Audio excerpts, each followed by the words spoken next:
I got loyalty, got loyalty inside my DNA. I got killer beats, got war and peace inside my DNA. I got poison, pain, and joy inside my DNA.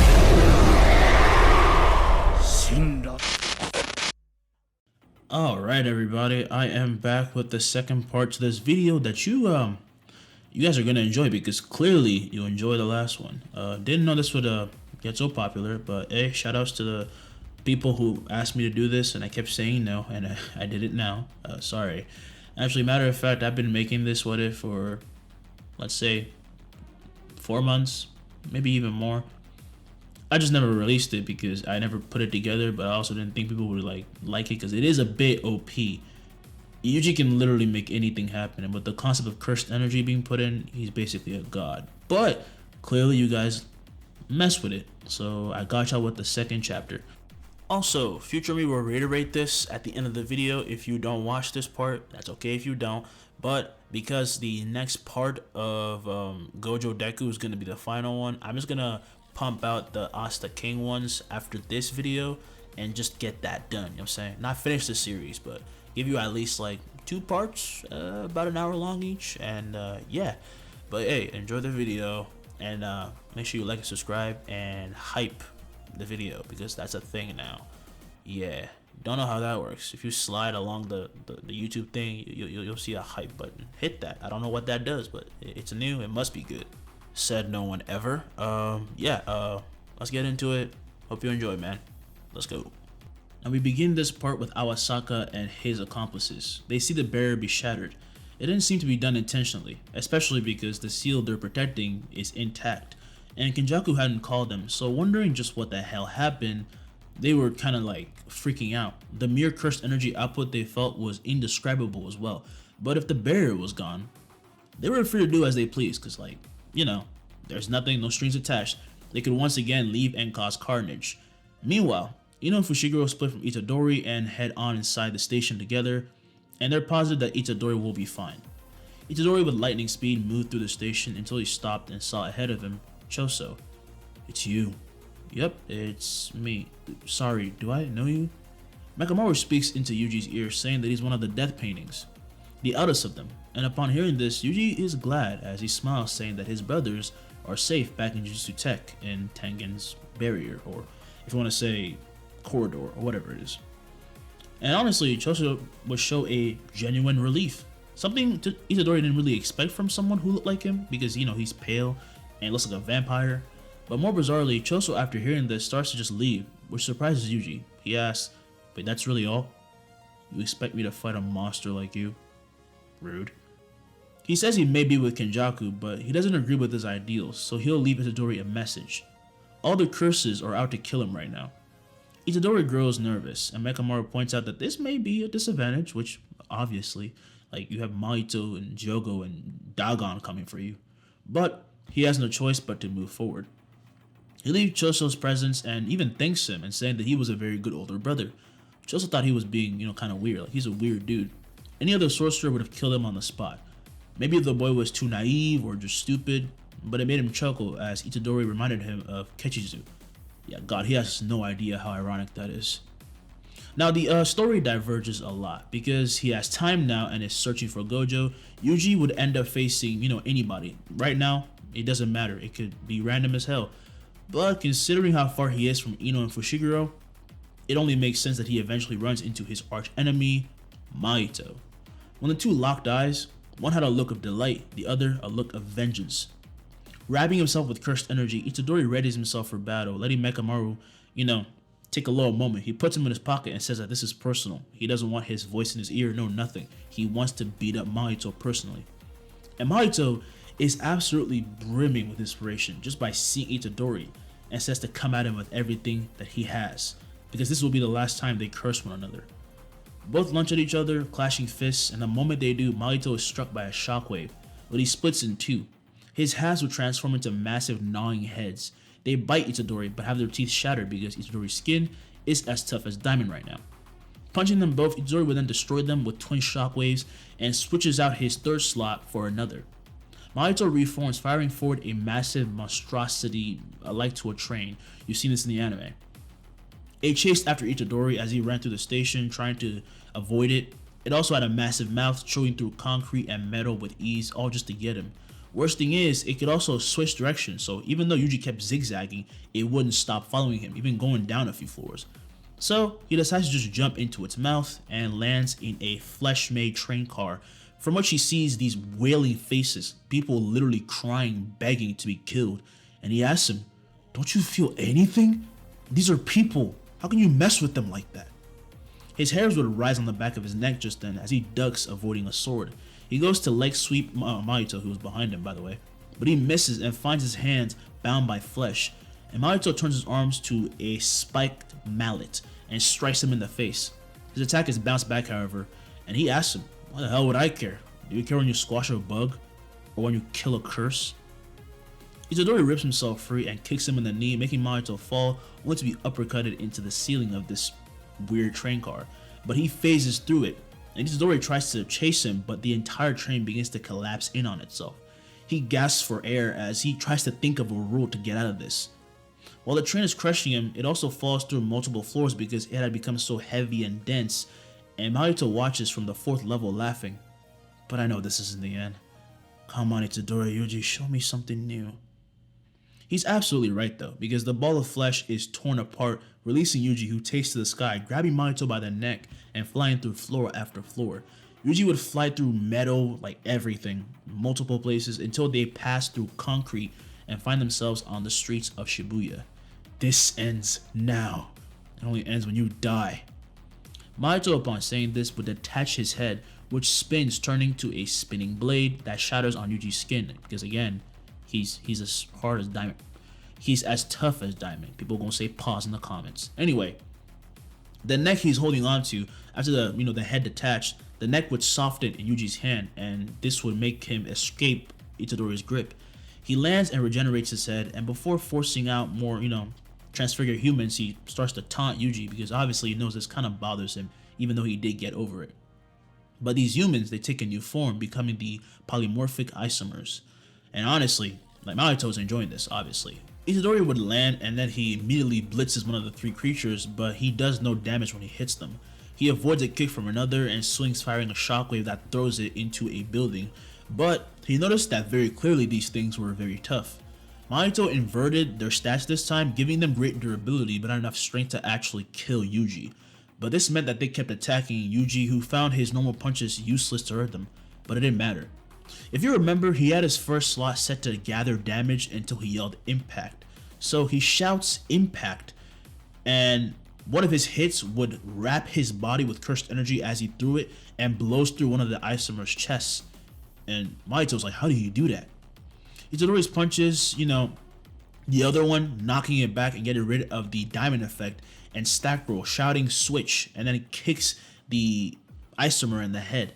His kick literally melts through the cranium of the freaking thing, and immediately Mahito jumps back when he sees this, cause like, what the hell? So he unleashes the very same hellscape he did, to have him and Yuji fight on, and he attempts to get away, and Yuji chases him. The other isomer that he knocked away jumps in and gets the same melting attack, but this time with a punch. Mahito throws massive slabs of just flesh at him, and Yuji just continued to bash through them, even throwing some back at him before teleporting right before Mahito and bashing into his skull with the same melting strike. This left him screaming in agony, obviously. He tries to shield his soul and body with cursed energy, but it's not enough. He tears through the area he made and hits the concrete pavement. The moment he does, he rolls, avoiding Yuji, who crashes and destroys the floor, and coincidentally there was a sewer right beneath them, so Mahito would fall again. And when he got up, Itadori stands before him. This is when he began to get scared, like already, obviously. Like, if you meet a guy who can warp his own cursed energy property and it's just basically unbeatable, like he's a tank, you get scared at this point, if you're normal anyway. Honestly, Mahito never felt so scared with anyone except when he was fighting Yuji. That's because Yuji is the antithesis to curses like him. You killed innocents, you forced them to fight me, and I had to kill them. But even after that, by this point, you gotta know there's no way you can stop me. There's nothing you can do to stop me. You think because you beat me this will stop? This is a war. He then tries to reach down his throat in an attempt to cough up more transfigured humans, but found nothing but his own stomach acid hitting the floor. He had run out. In trying to have fun and trying to break, quote unquote, Itadori, he forgot where he stood in this fight. Nothing about this kid was ordinary. He was the challenger. And he started to, panic. He begins to whine like a kid and stumbles back, falling to the floor. And Yuji says there is something that he learned from all this. I need to get stronger and better, so that next time when you reincarnate, I can kill you, not exercise. All those deaths, all that despair, I'll be sure to snuff it out. Whatever age, whatever century you come back in, I will find a way for someone to personally exterminate you, Mahito. By this point, he stood right before him and grabbed the curse by the head, saying, "So for your sake, just stay dead." Squeezing his head, he begins to melt through it, and Mahito begins to flail, hitting him, transforming, losing control, and trying to cut him. All he does is just destroy his uniform, but nothing else works until he just stops. And all that remains of him is a burning skull as he shaves away to nothing. For Yuji, it feels like a huge burden being taken off his chest. Now he could really focus. Because he's so strong, Mahito would have never found a way to break his spirit, because Yuji always had the advantage in this fight. So in this timeline, Itadori succeeds at protecting his naive ideals, because when you're strong, your word is basically law. The only reason why the original Yuji didn't have a choice is because he was new to Jujutsu and he had no technique, so he was just hanging on by the skin of his teeth. This Yuji different. He's top dog. You can't break top dog.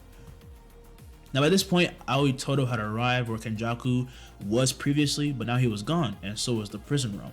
Unknowingly, the mission had changed from saving Satoru to retrieving him. So meanwhile, Itadori's flying back towards the station. He would go through the hole he came from, and now his main goal is to help Fushiguro and Ino, because obviously after he fought Mahito, he's reminded that these curses are gonna kill his friends. So before they get Gojo, you gotta at least make sure his friends are alive.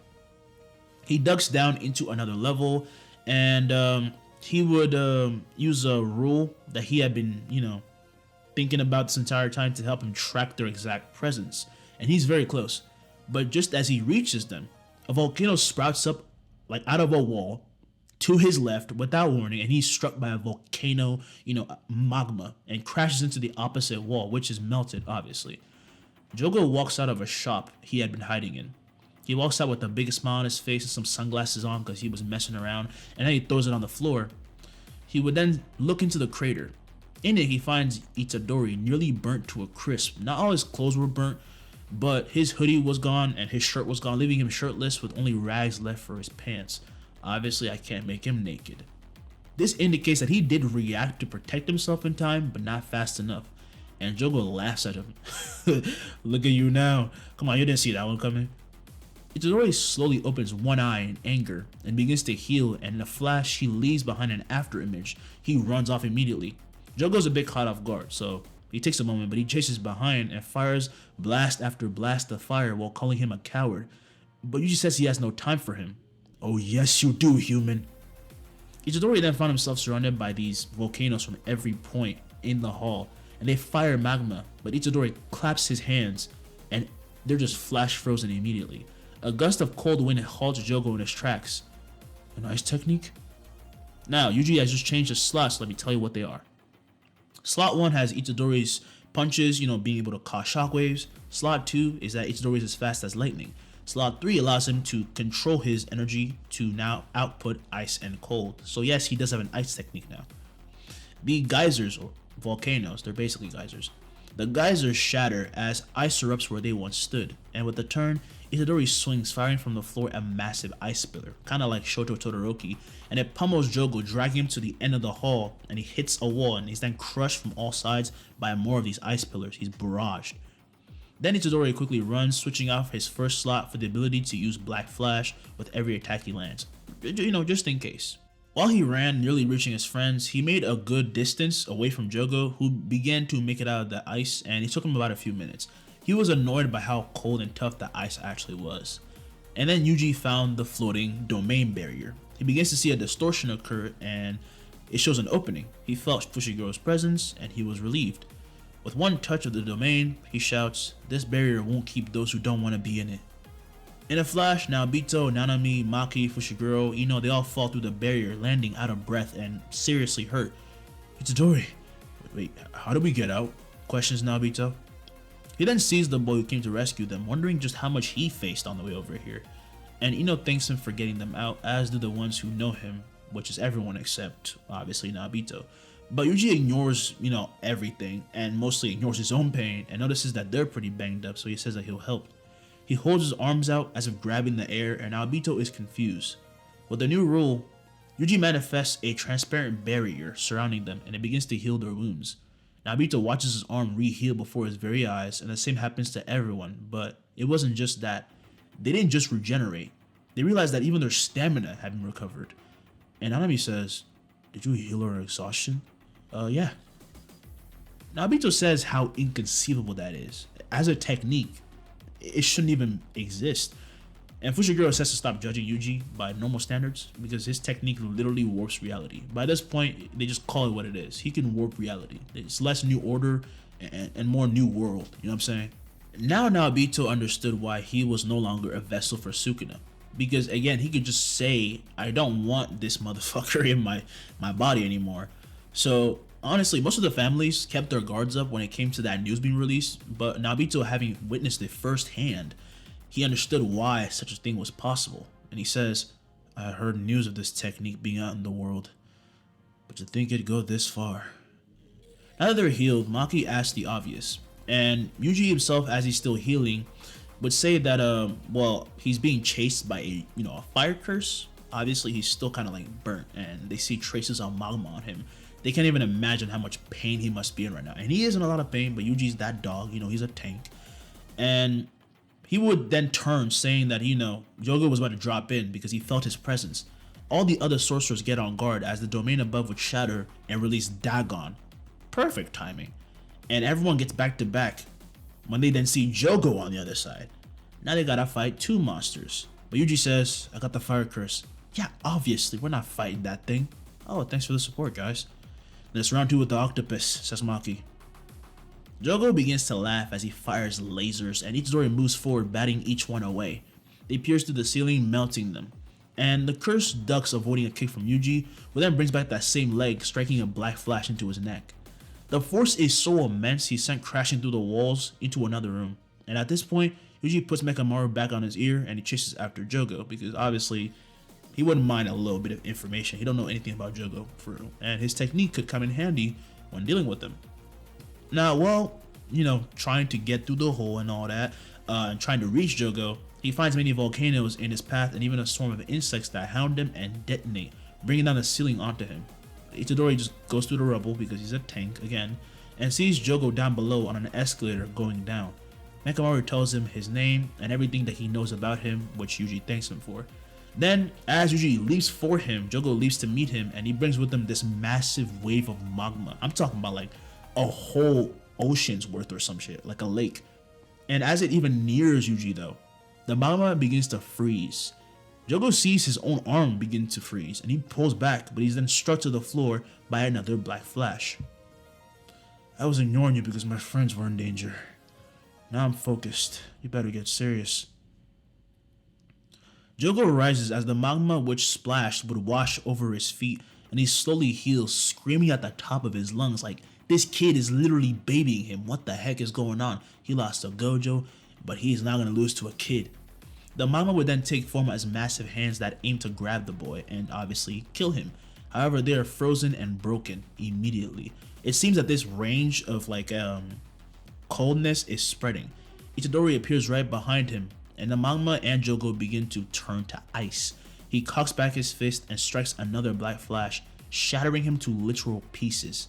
Jogo's mangled pieces lay on the floor with the frozen magma and the cold, again spreading and spreading. He tries to regenerate, but that's kind of hard because when it comes to reverse curse technique, when you cut off part of the stomach, it makes it hard for the cursed energy to actually flow, because that's where cursed energy starts from, stomach, arms, and all that, like Toto said. He's literally in pieces, so even as a curse, it is tough, even though he's made out of it, and Yuji is literally trying to stop him. Just wanted to explain that. And while he's trying to heal, he asks just, what is your technique? How are you so strong? Because when it comes to the world of Jujutsu, nothing Yuji is doing literally makes any sense. Like, you can't just do these things. You have a technique and that's it. But Yuji says, if I'm being honest, I got lucky. That's all. Luck? Yeah, and since you're dying anyway, I'll just tell you. He leans down and whispers the application of his technique in his ear, and Jogo turns mute immediately. He stops healing. He stops trying because he realizes why he never had a chance. And now he sees the entire area they're standing in has become filled with ice, and yet Yuji was the only one unaffected. His powers were as strong as Uraume, and that's not even his cursed technique. Like, that's not his main thing. And yeah, he just stops. With a stomp, Yuji shatters him with a black flash and exorcises him. Now he has new slots again. So first slot is that the air 100 yards around Itadori Yuji himself will be frozen to absolute zero. Yeah, this man is out here using, DC powers. If you guys remember Killer Frost, yeah, he's like that now. Slot 2 says that every hit landed causes a black flash, and slot 3 is blank for now. After having won, he would stumble his way through the ice because he has made these kind of spikes everywhere, and he gets rid of the first rule, because if he gets near his friends, they will all be frozen to pieces.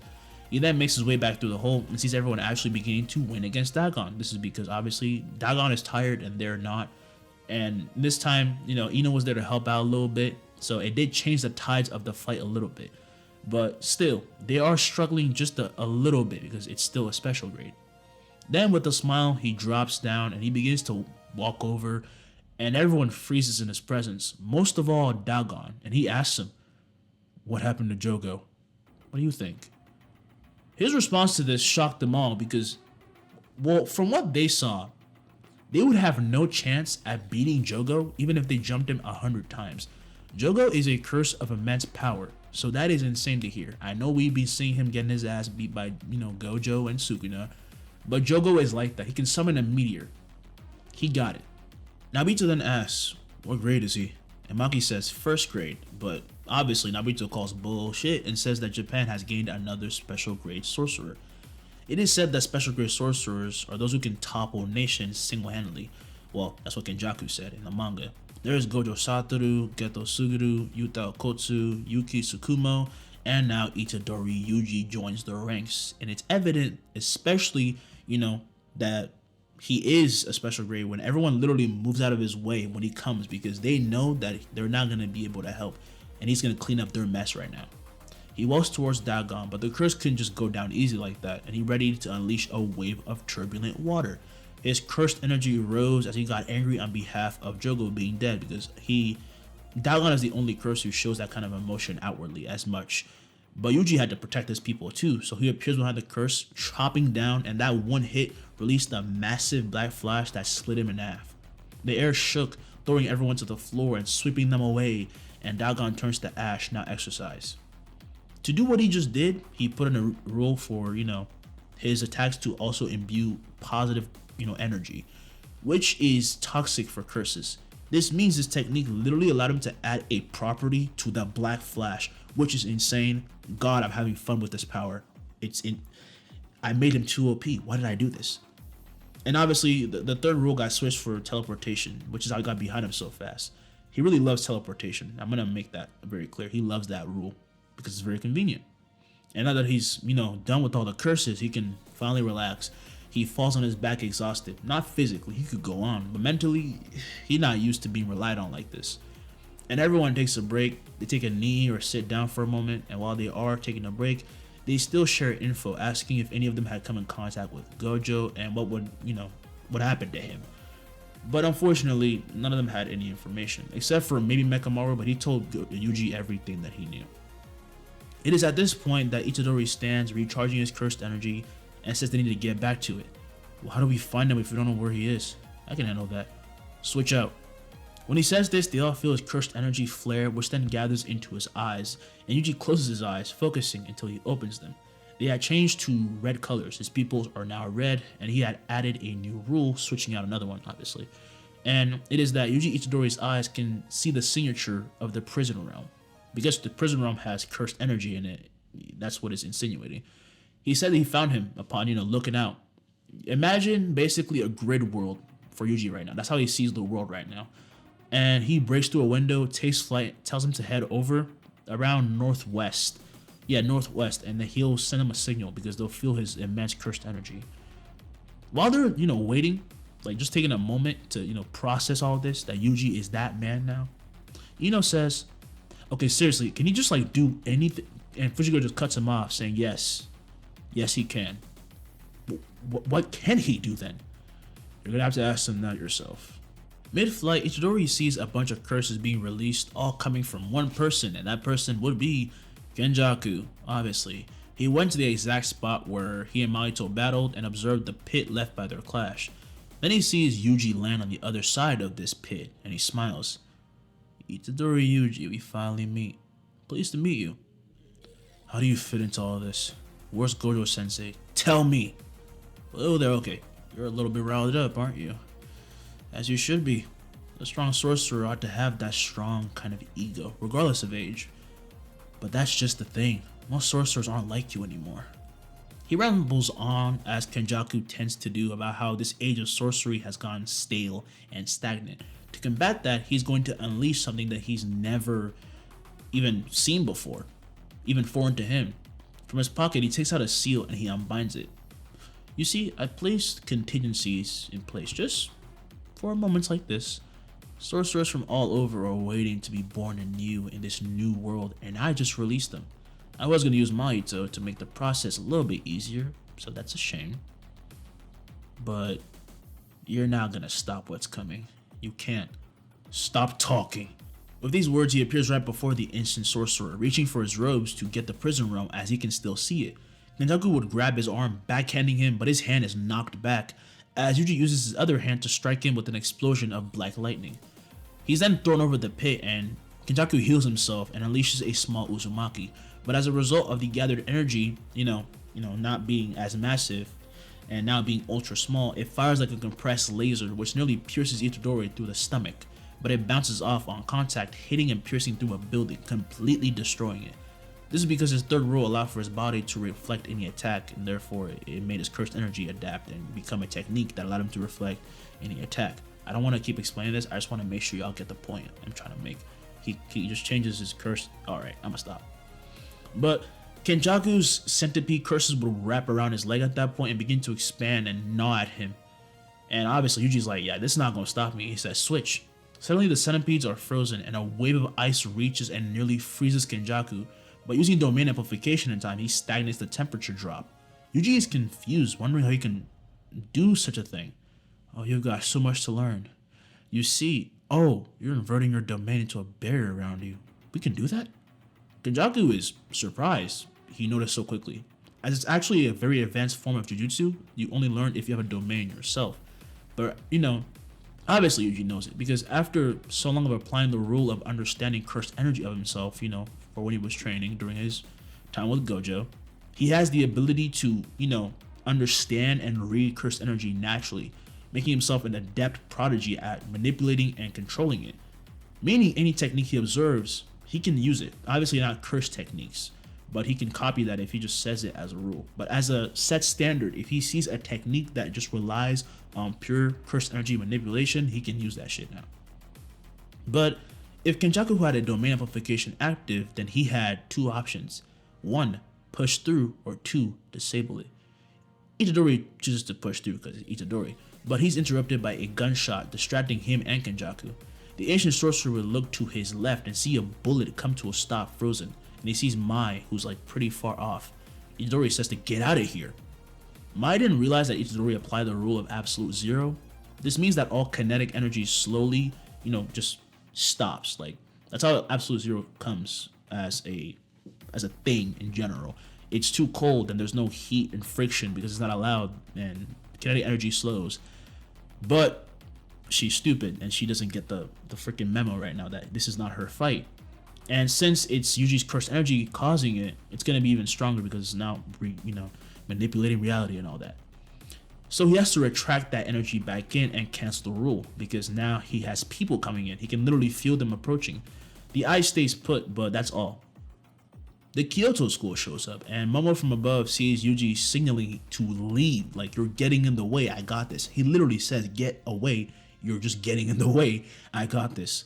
Momo is too mad to realize that this new sorcerer is out of their league and signals Miwa to attack from behind with all her strength and cursed energy. And she does, but it's caught by a bare hand. Like, bruh, why would you do this to yourself? And he says, is that really all? Then let me respond in kind. Behind him, a massive Uzumaki shows up this time, and it leaves Miwa completely open. Not just her though, basically everyone is in his range. And Itadori moves in, kind of annoyed, because like he literally warned them to not do this. But he goes in front of the attack, but as Kenjaku fires it, 2 other people join him, and the attack levels the area completely. Then Kenjaku starts to laugh because he knows who showed up. When the dust clears, Itadori stands before Utahime and Kusakabe, and they're shielding Mai and Miwa. Momo drops from the sky, happy that they're okay, but they're all rightfully called out, most of all by Yuji. How the hell did you think you were gonna help me? I told you, stay out of the way. Only now do they realize that they messed up, because now they notice like Yuji's kind of banged up, you know what I'm saying? Like obviously it didn't come from Kenjaku, but they should assume that it's from Kenjaku because you don't want to get killed by an unknown sorcerer. And they realized they messed up. They just wanted to prove themselves, but they couldn't do anything. Itadori moved in, striking the air, causing a shockwave, and Kenjaku would dodge up. Itadori appears beside him, grabbing the prison realm in his robe.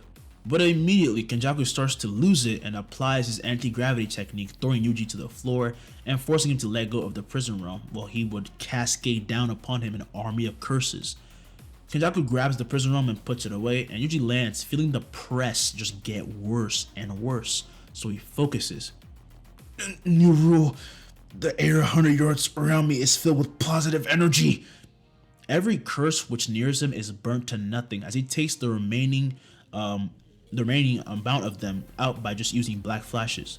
When he's fended them all off, Kenjaku lands, remarking Itadori must be tired, but Itadori says he can do this for as long as he needs to. Like, I'm good, bro. But Kenjaku has plans. He's done what he needs to do, and now it's time to exit the stage. He warns against, getting any closer, and he begins to unleash every single curse in his arsenal. And Itadori realizes what he's trying to do, so he tells everyone to run. While they make their escape, Kenjaku leaves a little tidbit about the age of Heian returning.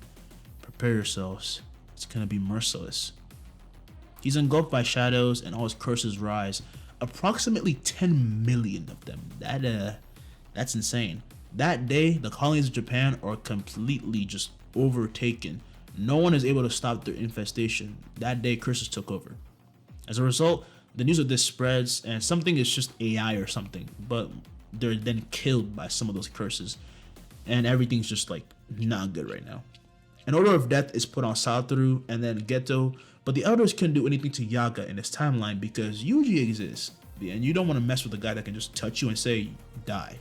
He can do that, by the way. Yuji can just touch you, and if he knows your name, he'll say if you move, you die, like Kathleen did to fucking Shigaraki. But he's not gonna do that. He's gonna beat you up, which is honestly worse. So yeah, they're staying clear of that. You don't want to mess with Yuji's stuff. They can say that to Gojo because Gojo's not freed, but they're just saying it as a precaution because they have to do something to keep power, quote unquote. Now, there is a certain order out for Yuji, but it's secret. They put out an order for Yuji to be assassinated, but they give it to people of the great families. Now, there is an order out for Yuji, but it's not a public one because, again, he could touch you and tell you to die. So they made it a secret thing for all great families to join in and kill this little brat that's ruining their plans and taking authority and, becoming too much. And if they wanted to, the great families would send assassins or have their, prodigies go over there and fight him. And that's when everything just goes to chaos. Now let's go a few days later. The sun begins to rise on Japan once again, and we see Yuji atop a bridge. He claps his hands and continues to clap them until these massive curses jump out from the ocean and converge on him. He turns to face them, and as they fall, there was a staggering number of them, by the way, at least 6. Quickly he begins to run and they chase after him, but he's faster and leaps to the sky, swings, flattening them all with an explosion of air pressure.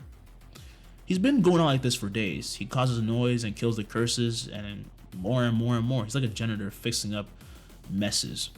He then calls the school and says that he's gonna be back on the way because he's been hunting since last night, like the other day. Man is running on fumes right now. Before he strolls back to his home, however, he tries to remember what things were like back when things were normal. So he walks around the streets, sees the shops, and obviously someone has to ruin it. He feels someone behind him, and he looks up and he saw Naoya Zenin on this little bridge. You're really here alone. Who are you? Are you another assassin? Naoya from first look didn't understand what everyone saw in this little kid. Like, why is everyone so scared of him? He found his existence annoying because he sees himself as someone who belongs up there with the special grades. So he declares his intent very clearly, saying that he was here looking for Fushiguro. He says this not because he wants to kill Fushiguro, he does, but right now he's on a mission for Yuji. He says it because he wants to piss Yuji off, and he knows how close Yuji is to Fushiguro. He thinks he's being cheeky. When Yuji asked why, he shouldn't have said anything, but he did and said, "Oh, to kill him, obviously. Keep up."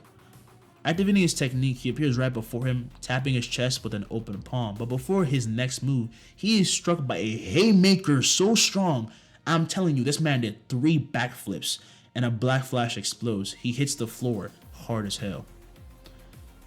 Say what you said again? I don't think I heard you the first time.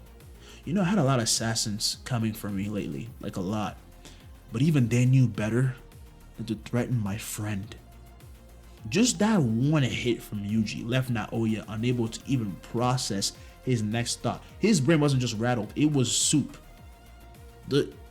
He realized immediately why Yuji was a special grade. He got it. Not a lot was known about Yuji. It was just that his technique warped reality. This was a thing that was known throughout society now in Jujutsu. They don't know his technique, but people say that his technique warps reality. Now he understood why. But one thing that is clear from Naoya's point of view now is that one of Yuji's craziest traits is his physical strength. Do not fight this man hand to hand. You will lose. So he's just left mumbling while he gargled blood, and Yuji picks him up by the collar with one hand. Don't worry, I'm not gonna kill you. I do, and they'd have to excuse, everything and say they can harass my friends. He runs positive energy through his body, healing him in a flash, and then drops him. And the sorcerer looks at himself shocked. It's like he was never hurt. And Yuji asked him, "You're gonna kill who again?"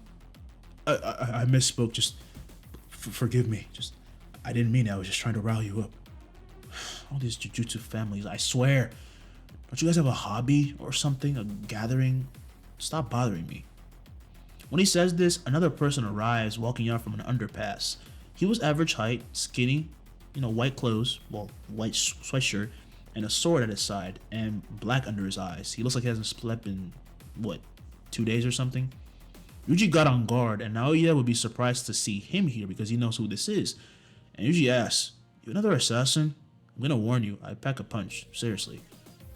Yuji can tell from just a single glance that this guy was dangerous, more dangerous than any other person he's fought. But Yuta smiles, saying that he wasn't here to fight.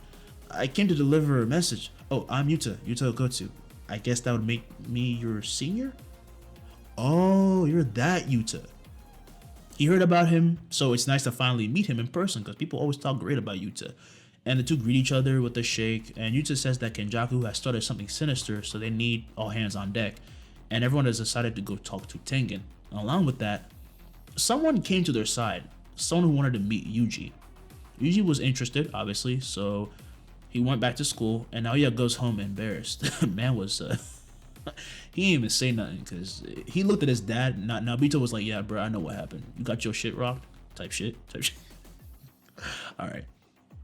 So, hours later, Yuji returns to the very same room where he began his movie training to, get stronger with Gojo, and there he sees Maki, Yuki Tsukumo, and Choso, and he's like, "Oh, it's you."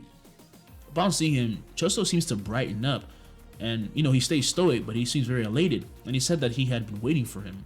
Along with Yuji, Megumi, Kugisaki, Yuta, Panda, and Toge, Inumaki Toge, come in, and Kugisaki asks what they've been wanting to ask for a while now.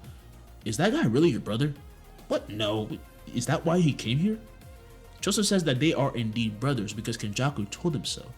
He even fought him because of it, and then he left to come here. He defected from them. When Yuji asked the same thing everyone did, how did you know? Choso said that he's tied to his brothers. Think of it like a psychic link of sorts. I felt your presence. You were nearly burnt to death by Jogo, were you not? I was... Hold up, I'm gonna confirm this. When Choso asks how, everyone says that Yuji's technique gives rules and properties to objects and people, so he can do damn near anything. They're assuming he's gonna use it to somehow confirm this connection, and they'd be right, but he'd have to use a specific rule. Something he was currently racking his head over until he finally got it. He asks for Choso's hand, and as he grips it, he says, New order. New order. Choso's crushed energy reacts to family members when he makes physical contact. Upon saying this, the death painting's energy would erupt, manifesting as a kanji spelling out brother above his head, and everyone was shocked. It was true. They were really related. Well, nice to meet you, says Yuji. Wait, how? Yeah, how are you? He's half cursed. Yuji isn't half cursed. That makes no sense. Honestly, they really don't have time to clear this up right now. All the craziness is just too much. So they're gonna head to the tomb, and that's actually why Choso is here as well. In exchange for meeting Yuji, he would then guide them, and he proved to be a very effective guy because he uses his siblings as connection, because they're in the tomb with Tengen, to get them there.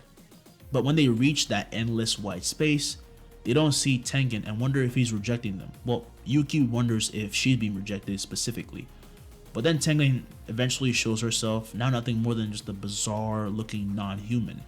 Needless to say, everyone is quite surprised by her new look, and she seemed to focus on none other than Itadori, saying that she had been waiting for him, but she knows them all, she calls them by name, almost like a prophet of sorts. But you, Itadori Yuji, I fear you're my last hope. Of course I am. Wait, for what?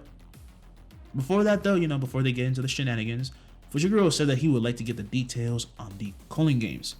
Yuji actually wanted to know as well, so Tengen explains it. It's essentially a ritual played off as a game which allows Kenjaku to gather a lot of cursed energy and bring about a monstrosity. That's when Tengen, comes into part of the plan. He's now a target for cursed manipulation, which is obviously terrible, so he needs Yuji. Oh, okay. I don't think it'll work though. When Yuta asks why, Yuji explains that there are only certain commands that are permanent, like with certain things. In the end though, he still returns to the 3-slot rule for New Order, so he's not sure he can keep Tengen human and have all of his full power to fight and defend and protect people. And Tengen says, what if I told you I could help you advance your technique? Wait, for real? Yes, it involves a sleight of hand, binding vows, barrier techniques, and in exchange you reset me to human. To everyone it sounds like a pretty good deal, so they agree. But for him to learn, Yuji has to stay here while everyone goes get ready, gets people for the calling games. Along with him, Choso stays and Yuki stays to help them. They're both gonna, help out. This means that Kugisake takes Yuji's role against Hakari and earns his respect by, yes, getting hella beat up. But unlike Yuji, she does display the fever that Hakari refers to, and also because, Kugisake is low-key crazy as hell. She connects them by blood and takes a page out of Eso's book and messes him up. Like, she actually messes him. Like, she gets one bit of blood off of him, strikes that shit, and immediately starts hurting this man. And again, she crazy. I feel like her and Hakari would actually get along, which they do. I think they get along in this timeline. I'm gonna make that a thing. Now, while all of this is happening, Yuji learned a new skill before he and everyone, talked about them getting into different colonies. And then he stayed to establish more on this. While they're out there, Maki went to the Zenin so she could borrow weapons. This causes the end of the Zenin clan. Maki loses his mind, thus giving her a fully evolved, heavily restricted body without all the scars this time. But obviously that sucks. Sorry, Maki, can't change that, my boy. You need to get stronger. I mean, my girl. You get what I mean. But due to your wonderful suggestions, when Yuji does eventually finish training, which takes about a few days, because it took a while to get Hakari. Actually, I think it only took 3 days technically. But yeah, when Yuji leaves his training zone and leaves Tengen's barrier, now fully strong as hell, he heads to the Sendai colony, not the colony where Fushiguro and Kugisaki are at. Now, he gains a Kogane and the Kogane asks him if he wants to join, and upon saying yes, he's teleported into the barrier and instantly finds himself falling, from into the sky. It's like the original, he's falling. However, this time he sees the colony infested with curses, like it's bad over here, and he searches for his senior through all the chaos. Unbeknownst to him, he caught the eye of Uro and Ryu. Both ancient sorcerers were boasting incredible power, and as he nears Yuta's signature, he finds his senior entangled with the Kuroushi, aka the cockroach curse, aka the most disgusting thing that Gege has ever created. Why would you do that? But upon, noticing him, they both immediately stop their fight and just look at him. Yuta brightens up, and obviously he's happy Yuji is here. It would make the load a little bit, easier on him. He's kind of carrying the whole show right now. Ryu would put out a cigarette and think, does he control space like Uro? I hope he won't be boring. Uro wonders the same if, perhaps he had a technique alike to hers, and Yuji by this point just sensed Uro and Ryu finally. Now he understands immediately why Yuta hadn't destroyed this curse already. It was to hide his strength, because anyone with enough battle IQ could tell Yuta was out of Kuroshi's head, or at least if you had saw him fight before. But upon seeing him, the curse sends a swarm of cockroaches towards Yuji, and again, gross, dog, just, oh my god, why did Gege create this? But both he and Yuta, nod at each other as if sending a signal, and Yuta would step back wondering, what did Master Tengen teach him, actually? I'm very curious. The technique New Order changes the property of things, people, and even intangible concepts as long as Yuji makes contact.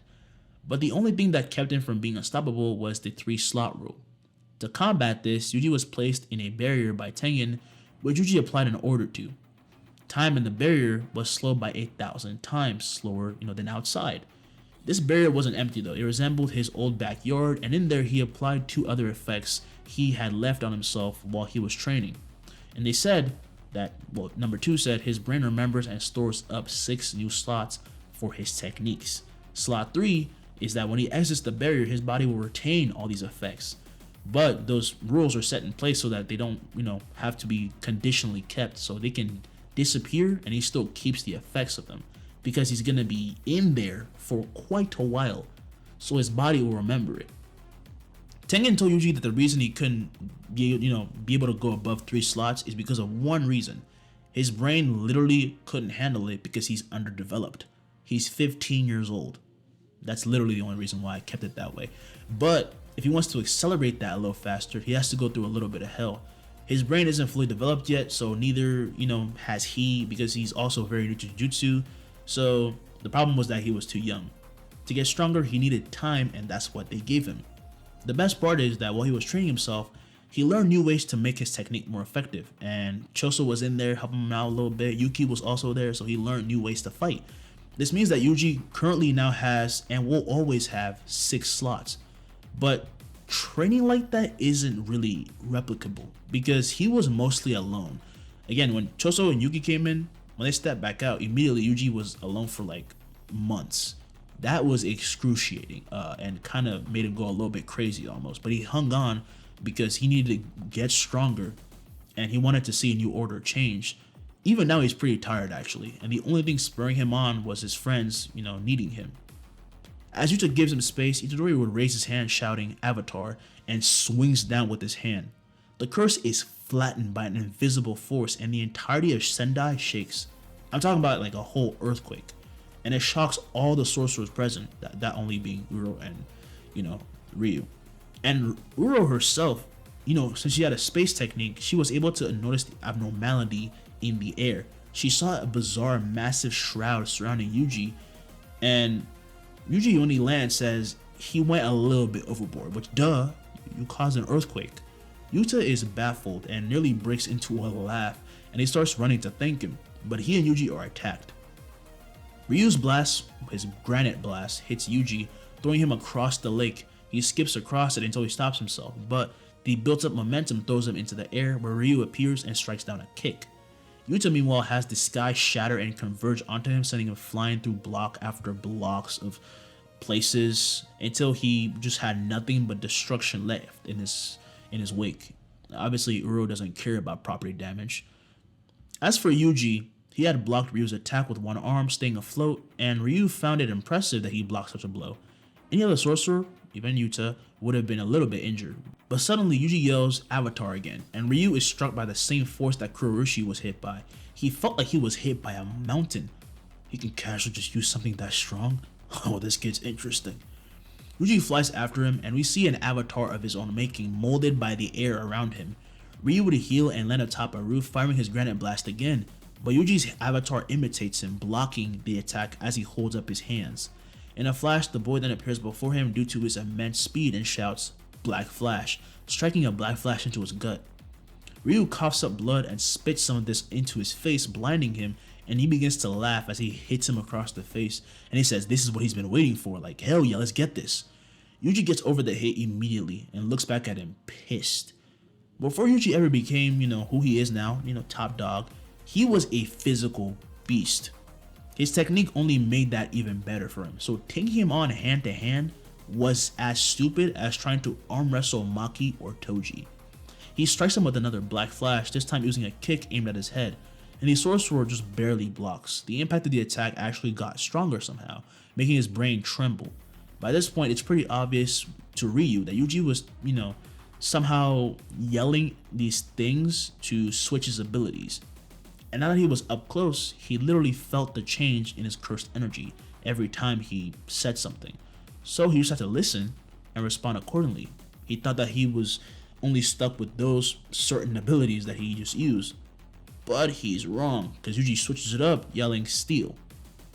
His next hit didn't have a black flash effect, but drained Ryu of half his cursed energy, leaving him completely drained in an instant. He falls to his knees, and it's like the ground from underneath him just disappeared. Like he didn't just lose cursed energy, by the way, just energy in general. He was feeling tired and beyond exhausted. Yuji then stares him down. "Just give me your points. We're gonna lose anyway."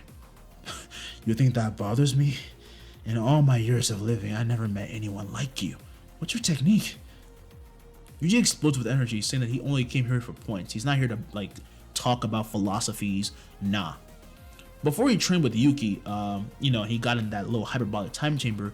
He was told about Sumiki.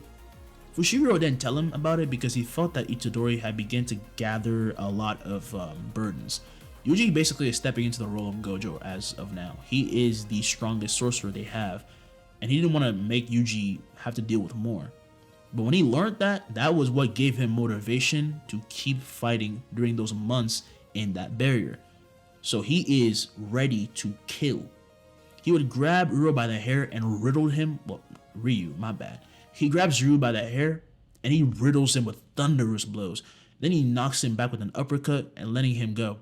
But Ryu would catch himself and fire down a granite blast, super up close by the way, obviously, and Yuji would meet this head on. His hand braces against the attack as he steals the energy little by little, but he still feels the razor sharp burn that they give off. Ryu with a smile, created an attack like this while tired as hell, but then he starts to ramp up the output, which is extremely baffling because he's literally weakened, he's debuffed. The building they stood on literally crumbled from the attack just hitting Yuji alone, and they began to fall. The two kept eye contact, ready to go the moment they touched the ground. But then Uru flew past them. I said that weird, didn't I? Flew past them. There we go. Both looked to her, and she grabbed the air, stopping herself, and then threw it at Rika, who was flying over. Yuji flies in the way, bro, and just says copy, grabbing and holding her attack. And she's like, wait, did he just say copy? Wait, hold up. She thinks she's fighting two Yutas, because Yuta can use Mimic, obviously, and this guy just uses the same thing. As this thought ran through her head, Yuji lets go of the sky, letting it go back to normal. And Ryu shouted not to spoil his fun, like, hey, this is my battle, like, I'm fighting the weird dude. But as he fell, he saw Yuta Okotu waiting for him, so he's like, okay, bet, you know what, I still got my hands. Rika goes to join Yuta while Yuji faces Uro. While she's upside down, she strikes the air and braces, sending the spatial distortion toward Yuji. In response, he strikes the air with a punch and copies her move, but his version is overwhelming and strikes her in the stomach, nearly tearing through it, but she manages to stop it with some cursed energy reinforcement. And she asks, so you're just like a Kotsu, huh? Oh, what? Hell no. I'm definitely different. Along with the training that Yuji, got, he learned how to use a certain binding vow. This allowed him to omit saying rules out loud and replaces them with one word, which describes the effect. But obviously this is a give and take situation, that's how binding vows go, so the effects now last 30 seconds when he does it that way. But obviously he gains overwhelming power with that rule. This entire time he's been switching, only using one slot by the way. The only other free one gave him diamond skin. And obviously he's taking care of Tengen. Tengen's not a curse anymore, but they found a way to bypass that because Tengen is a barrier master. They do some weird shit. I'll explain that later, don't worry about it. And just by limiting his technique this way, actually, even though he has 6 slots, he only used 2 right now, so he gave himself even more power.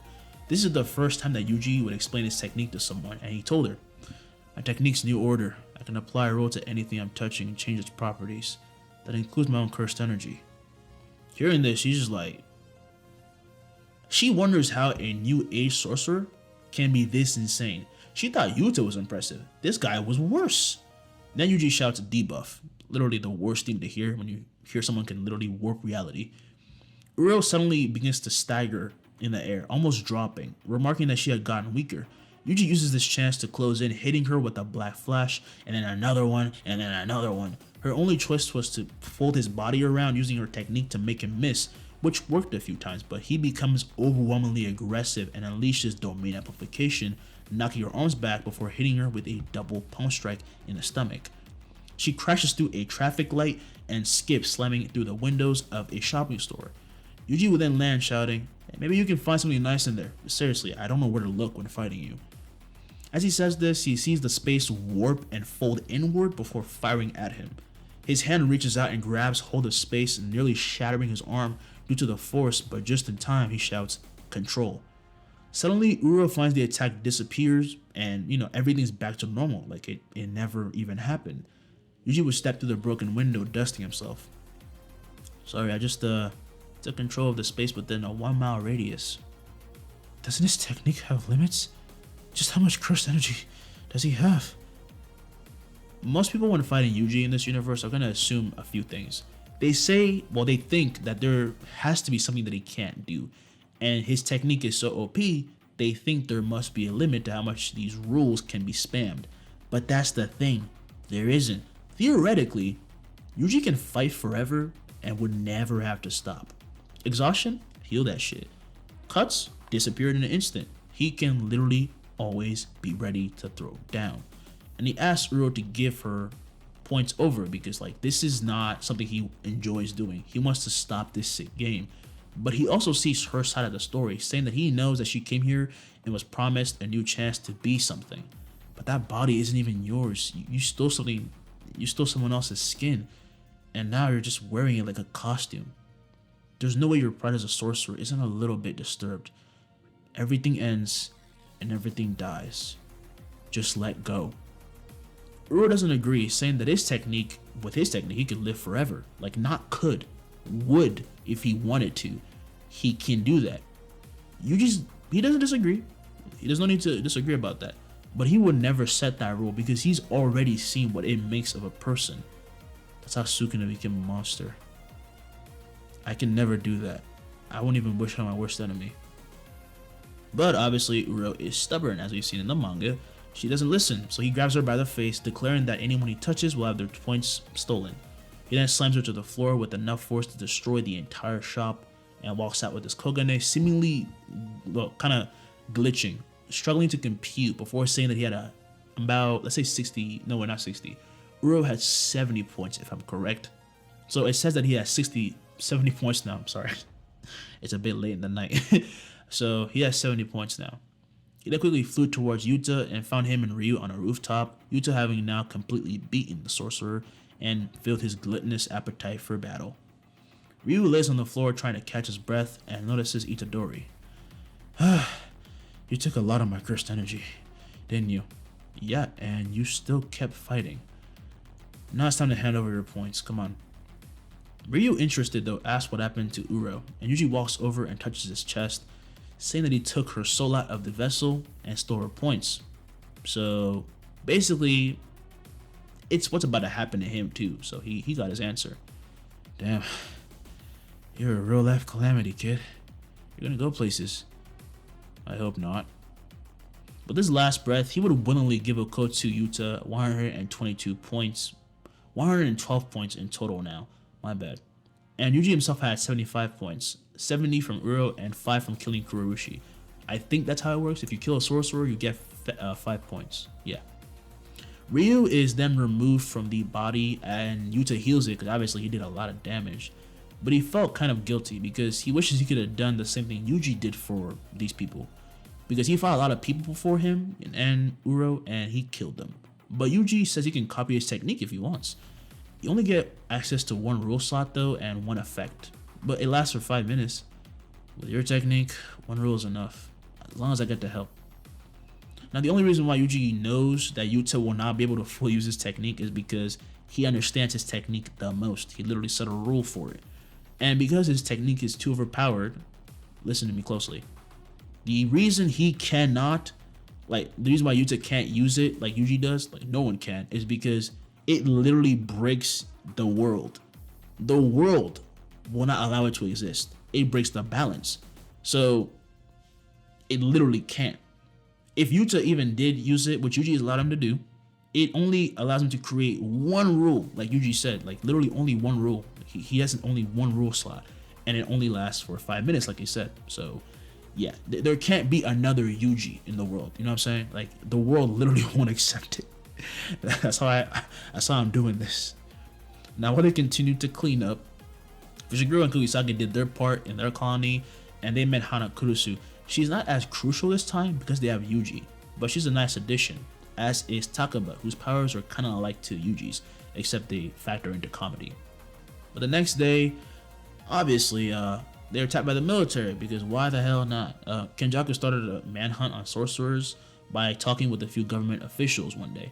This happened in every colony, so the game was filled with 100 players, like let's say 800 in one night, just from how many came into each colony.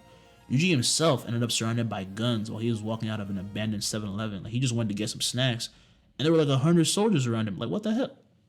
Anyway, he says, "Hey guys, you want to read my rights?" Oh no, wait, that's the police, isn't it? Immediately, they all fire at him, and Yuji shouts, "Freeze!" Their bullets all come to a stop, as do all the movements of the soldiers, and they couldn't do anything, but they were fully conscious, which only made them terrified. This was the power of the monsters they were warned against. Some of them already went and captured a few sorcerers, by the way, which is messed up because they were normal people, but they met ancient sorcerers, and other platoons said that they couldn't beat those ancient sorcerers. This guy was not an ancient sorcerer. He's just a 15-year-old modern kid. No warning they got, which they did, would have helped against this monster. Right now, Yuji felt like a god. Like this man was literally just, he told them not to move, and they couldn't move. Then he made everyone fall asleep though. They thought he was going to he would have killed it, but he didn't, because Yuji's nice. And after doing that, he then kicked them out of the game. Then he went and found Yuta, who had dealt with a few soldiers himself, so they went and took care of all the others in their colony. In this version of events, Yuji is the most dangerous. My bad. Yuji is the most dangerous. So for Kenjaku to have him not interfere with his plans, he had people's lives be put at stake, because he knows by this point how Yuji is. Yuji cares a lot about people, and he cares about life.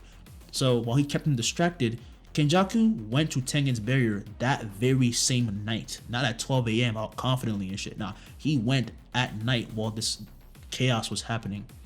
And after he enters Tengen's barrier, he finds Choso waiting for him.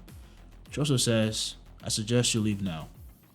Kenjaku acts like he doesn't even see him, like he doesn't exist, and asks for Tengen. Choso says that thumb, that's what he calls Tengen, doesn't want to talk to him. But in this version of events, Choso readies for battle right away because he's confident. And why do you think? Because he has a power-up, baby. Slot 6. Choso's cursed energy, capacity, output, and control is bigger, stronger, and better than whoever he's fighting as long as Itadori Yuji lives. Let's go! Yeah. A bounding vow was literally made before Yuji left that allowed him to activate that rule, but only once, and that's it. You can only use it once, and it only lasted an hour, but that's more than enough. His immense energy surprises even Kenjaku, because again, his cursed energy will be bigger than his. He begins to laugh, asking what Yuji's done now, because obviously only Yuji could have done this. Joso angrily asked that he not speak about his little brother, like don't even mention his name. And he asked his brothers and sisters to watch over him because he may have created them, but his father, their father, is a cruel man. So he's about to commit patricide. If you don't know what that is, search it up. I'm not going to say it. I might lose more YouTube points. You know what I'm saying? Even Kenjaku's a little nervous. All his life, he's been trying to create something amazing. In this age, that amazing thing became Yuji, even though he thought he was a failure at first.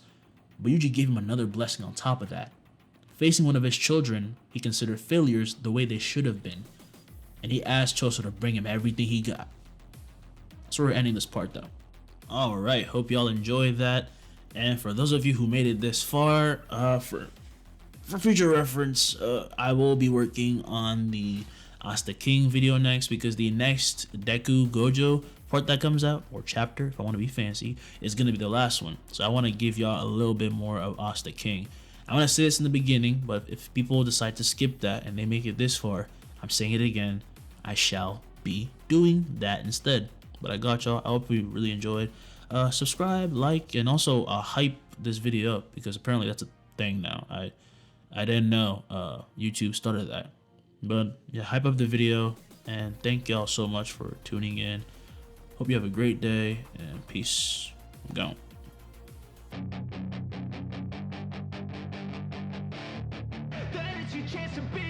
Hey kid, don't ever let them get inside your head. They'll tell you what to do in life instead of everything you know that you could get. Don't let them guide your life towards regret. I'll fight for what I love with every breath. My past is filled with things I won't forget.